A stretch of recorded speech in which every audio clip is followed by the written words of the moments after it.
In the United States, we've long wrestled with questions of race and integration, and we do to this day.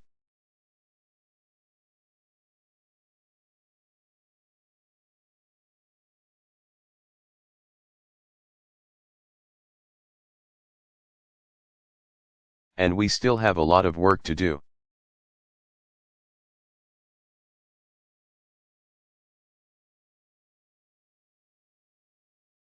But our progress allows somebody like me to now stand here as President of the United States.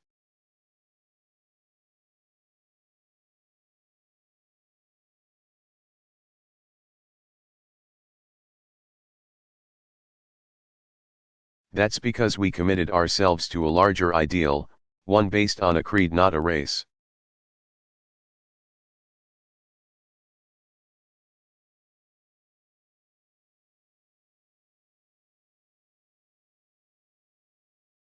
Not a nationality, a set of principles, truths that we held to be self-evident, that all men were created equal.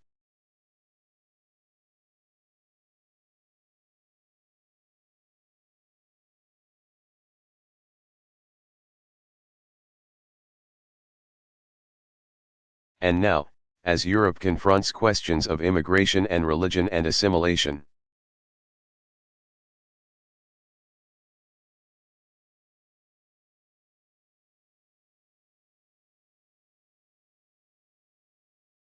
I want you to remember that our countries are stronger, they are more secure and more successful.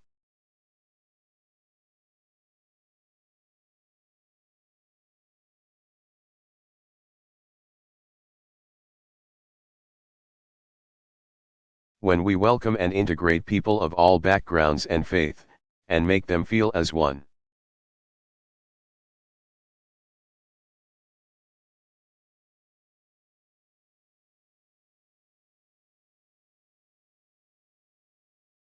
And that includes our fellow citizens who are Muslim.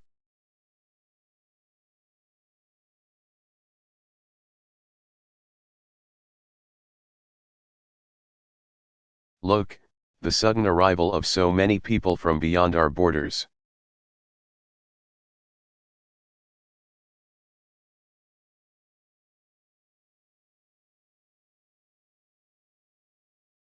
Especially when their cultures are very different, that can be daunting.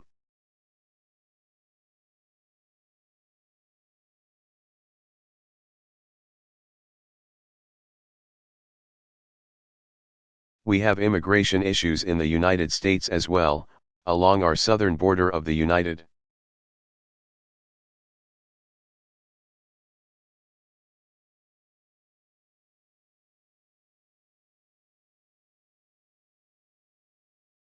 States, and from people arriving from all around the world who get a visa and decide they want to stay.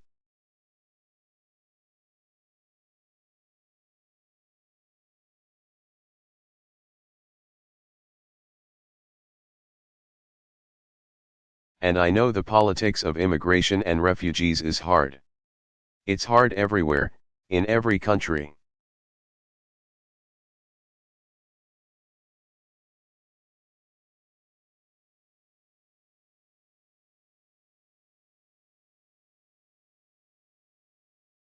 And just as a handful of neighborhoods shouldn't bear all the burden of refugee resettlement,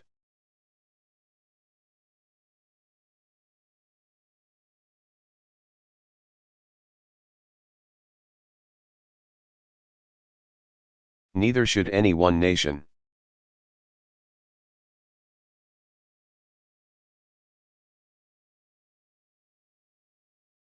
All of us have to step up, all of us have to share this responsibility. That includes the United States.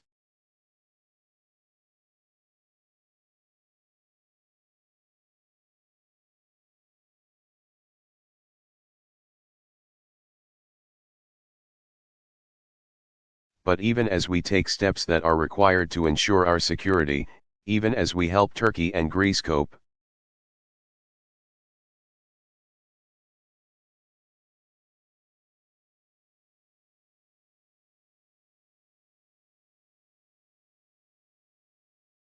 with this influx in a way that is safe and humane, even as Chancellor Merkel and other European leaders work.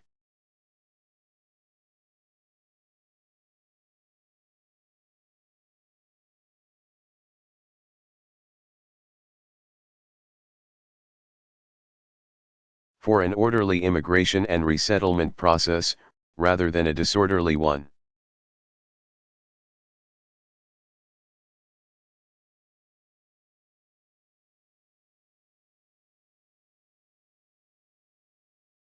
Even as we all need to collectively do more to invest in the sustainable development and governance in those nations from which people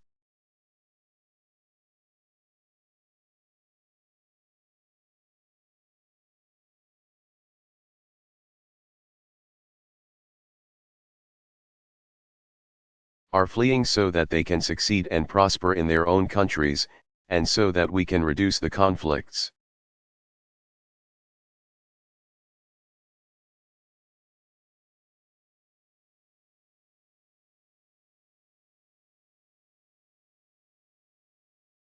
That cause so much of the refugee crisis around the world. Chancellor Merkel and others have eloquently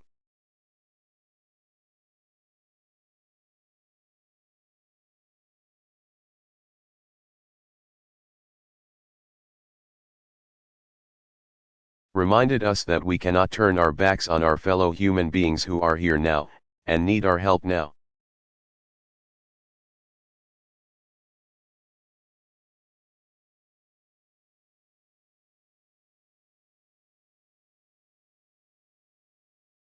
In Germany, more than anywhere else, we learned that what the world needs is not more walls.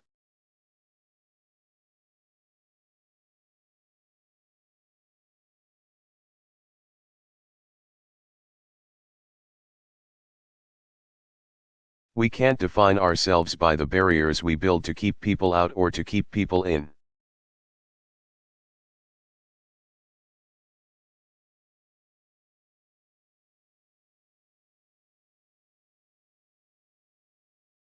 At every crossroads in our history, we've moved forward when we acted on those timeless ideals.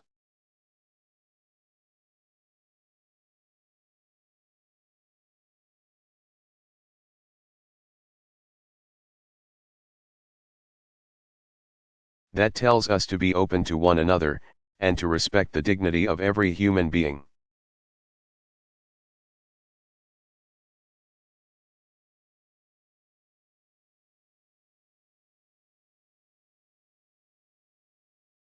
And I think of so many Germans and people across Europe who have welcomed migrants into their homes.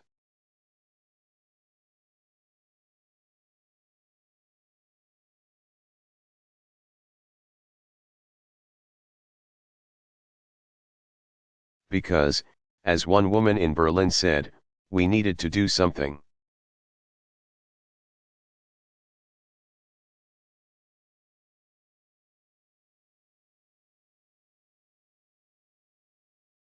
Just that human impulse to help. And I think of the refugee who said,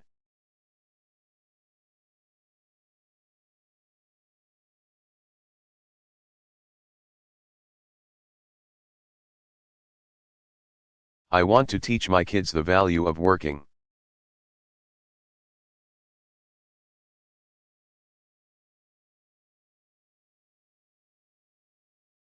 That human impulse to see the next generation have hope.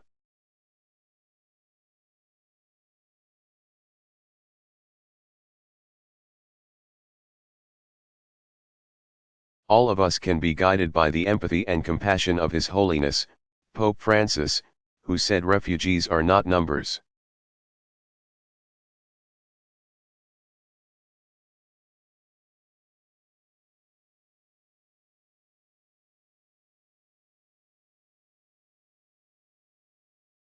They are people who have faces, names, stories, and they need to be treated as such.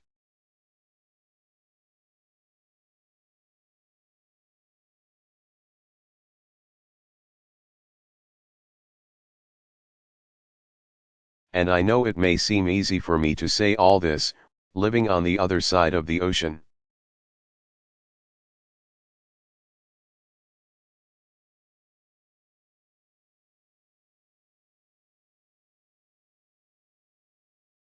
and I know that some will call it blind hope when I say that I am confident that the forces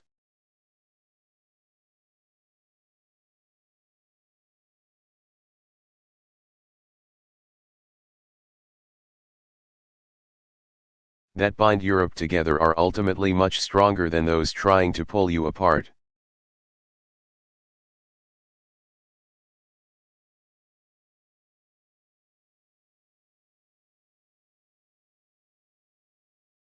But hope is not blind when it is rooted in the memory of all.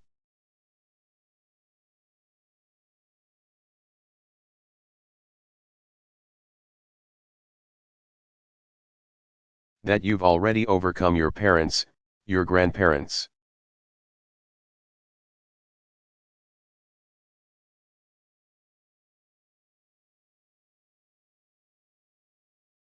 So I say to you, the people of Europe, don't forget who you are.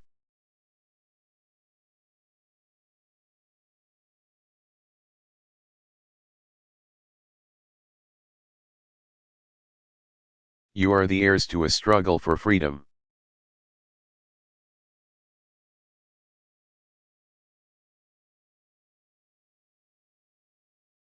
You're the Germans, the French, the Dutch, the Belgians, the Luxembourgers, the Italians, and yes,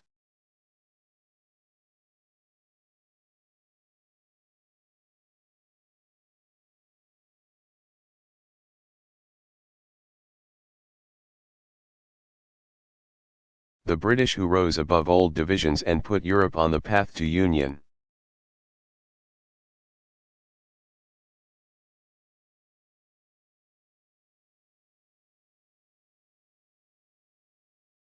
You're the Poles of solidarity and the Czechs and Slovaks who waged a velvet revolution.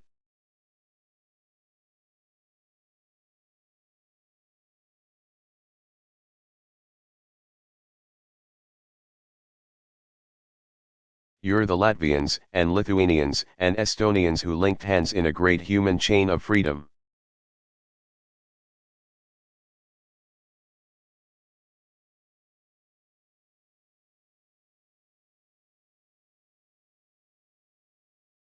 You're the Hungarians and Austrians who cut through borders of barbed wire.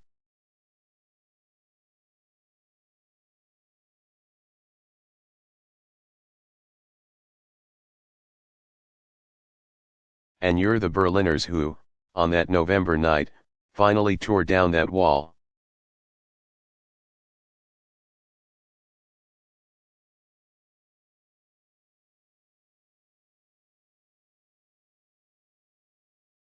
You're the people of Madrid and London who faced down bombings and refused to give in to fear.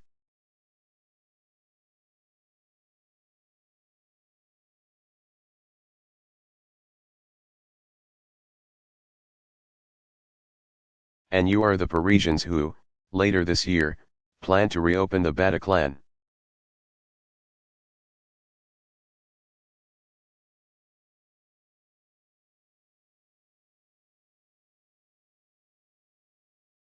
You're the people of Brussels, in a square of flowers and flags.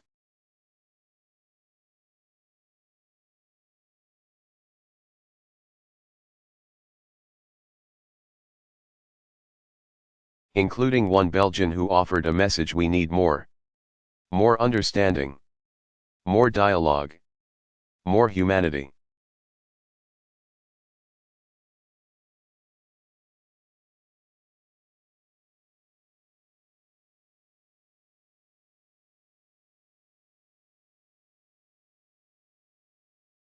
That's who you are.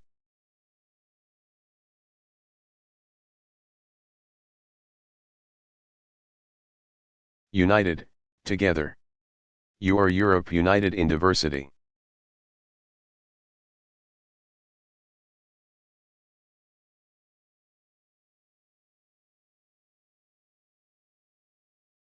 As you go forward, you can be confident that your greatest ally and friend,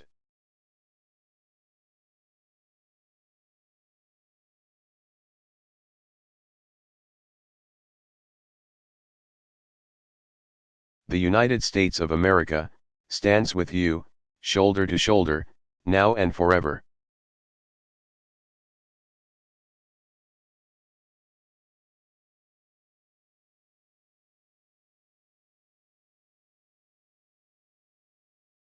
Because a united Europe.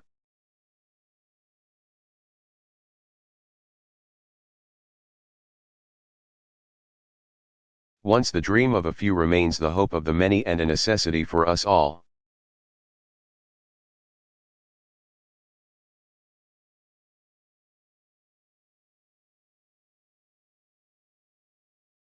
Thank you very much. Thank you.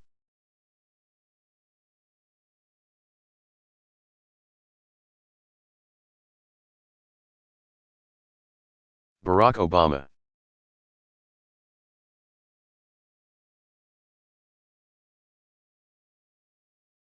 Address to European youth.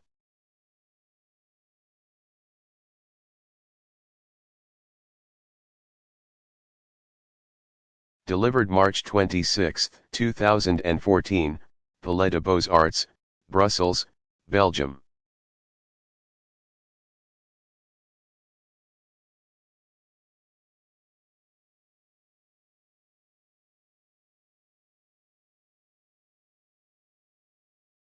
Good evening.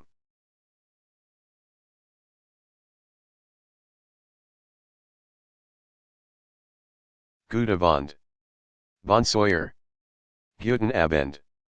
Thank you, Laura, for that remarkable introduction.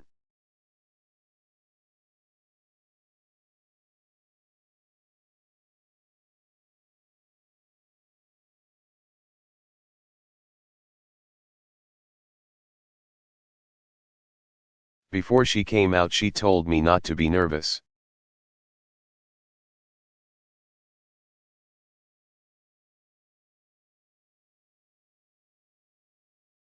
Your Majesties, Mr.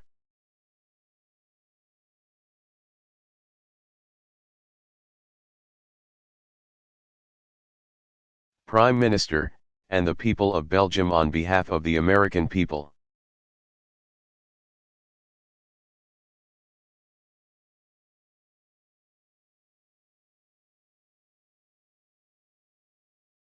We are grateful for your friendship.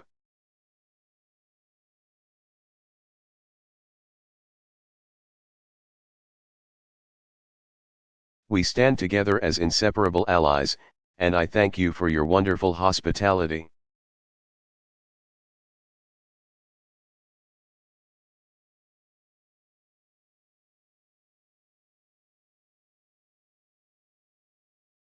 I have to admit it is easy to love a country famous for chocolate and beer.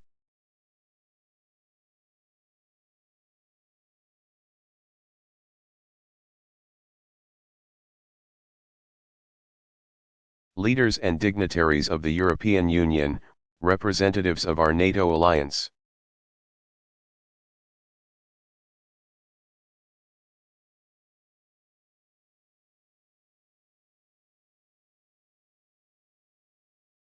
Distinguished guests, we meet here at a moment of testing for Europe and the United States.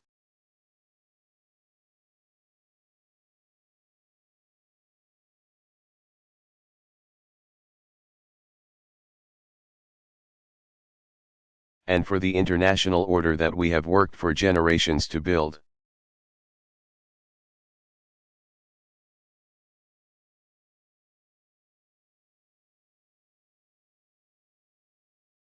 Throughout human history, societies have grappled with fundamental questions of how to organize themselves.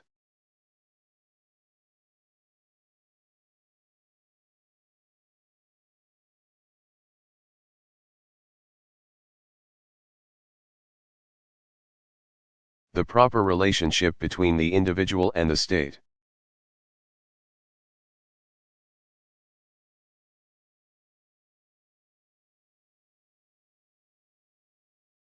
The best means to resolve inevitable conflicts between states.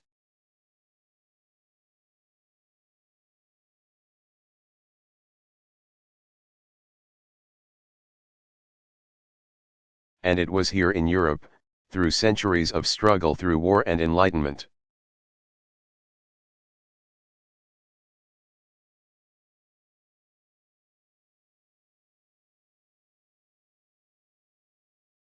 Repression and revolution that a particular set of ideals began to emerge.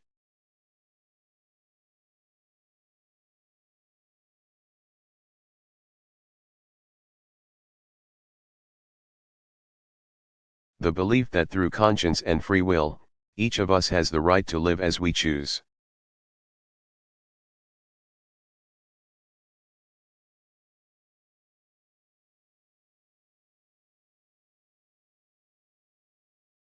The belief that power is derived from the consent of the governed.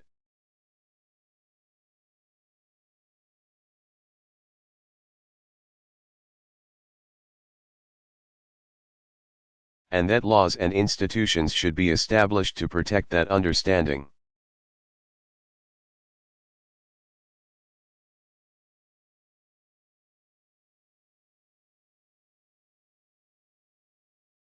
And those ideas eventually inspired a band of colonialists across an ocean.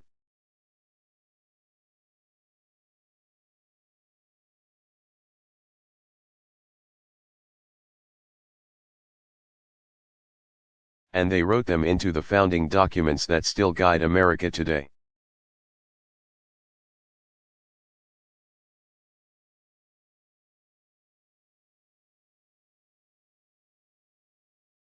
Including the simple truth that all men and women are created equal.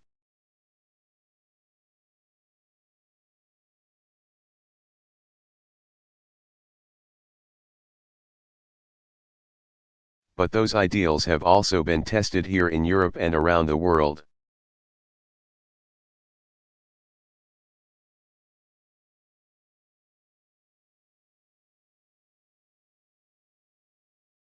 Those ideals have often been threatened by an older, more traditional view of power.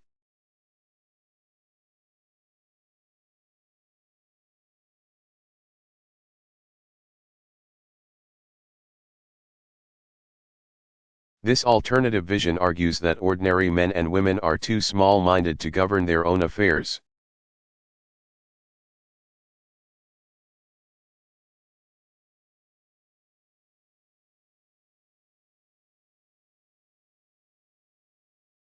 That order and progress can only come when individuals surrender their rights to an all-powerful sovereign.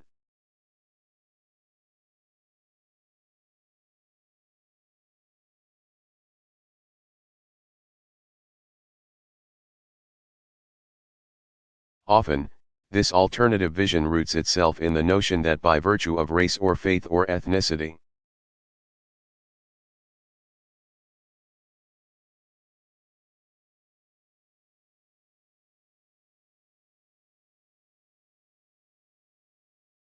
some are inherently superior to others, and that individual identity must be defined by us versus them.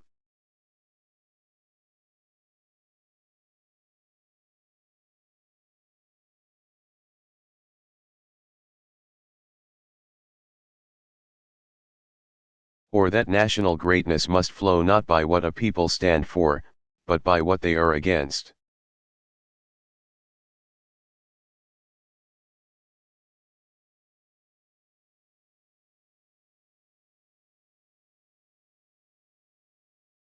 In many ways, the history of Europe in the 20th century represented the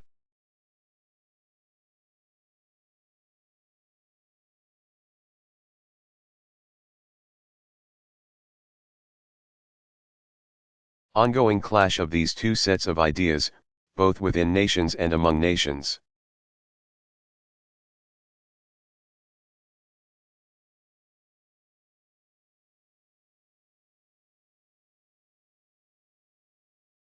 The advance of industry and technology outpaced our ability to resolve our differences peacefully.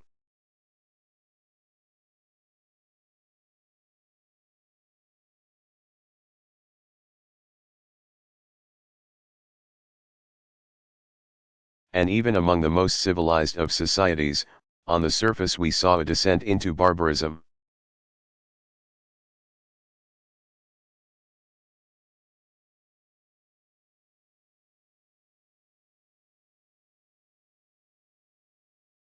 This morning at Flanders Field, I was reminded of how war between peoples sent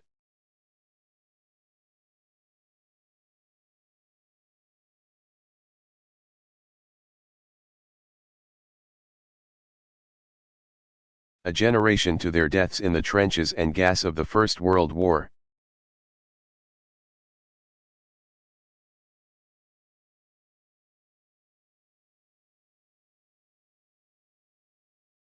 And just 2 decades later, extreme nationalism plunged this continent into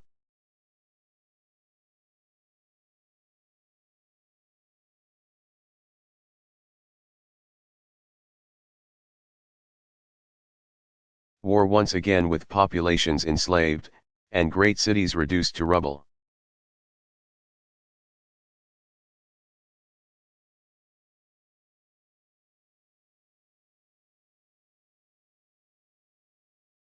And tens of millions slaughtered, including those lost in the Holocaust.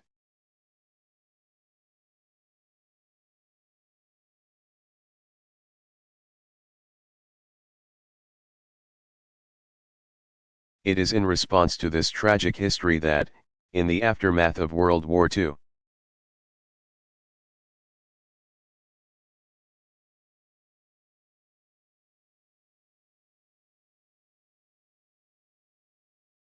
America joined with Europe to reject the darker forces of the past and build a new architecture of peace.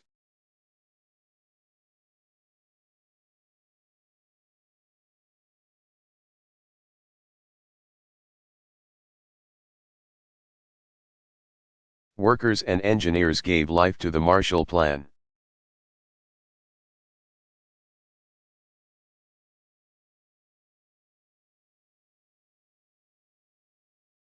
Sentinels stood vigilant in a NATO alliance that would become the strongest the world has ever known.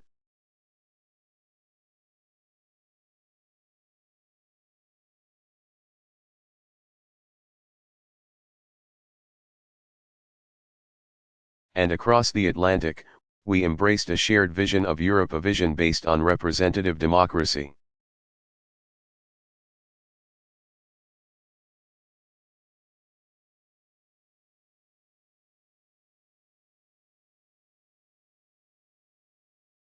Individual rights, and a belief that nations can meet the interests of their citizens through trade and open markets.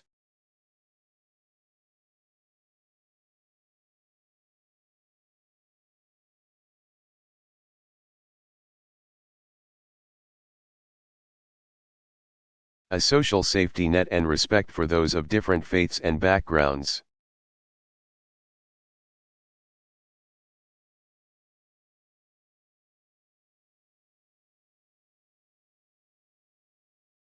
For decades, this vision stood in sharp contrast to life on the other side of an iron curtain.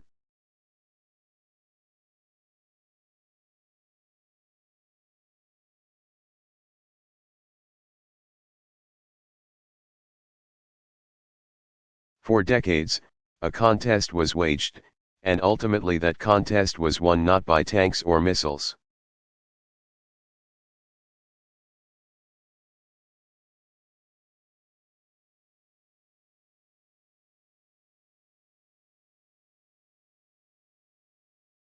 But because our ideals stirred the hearts of Hungarians who sparked a revolution.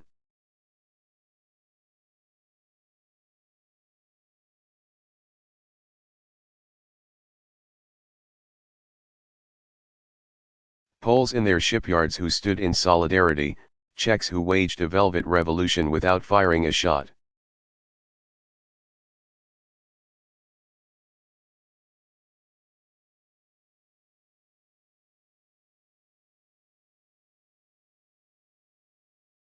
And East Berliners who marched past the guards and finally tore down that wall.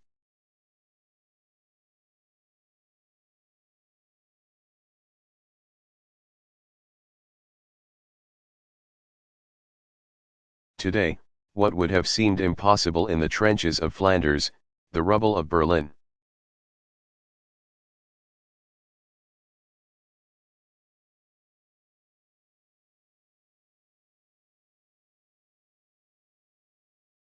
Or a dissident's prison cell, that reality is taken for granted.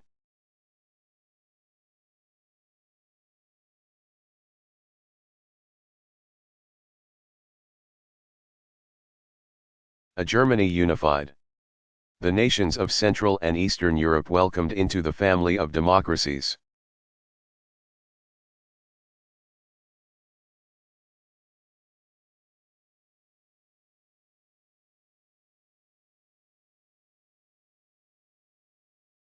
Here in this country, once the battleground of Europe,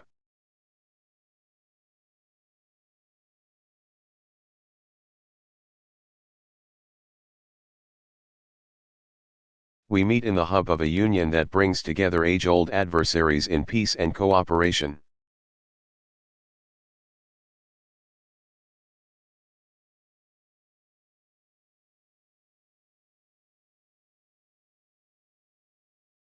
The people of Europe, hundreds of millions of citizens.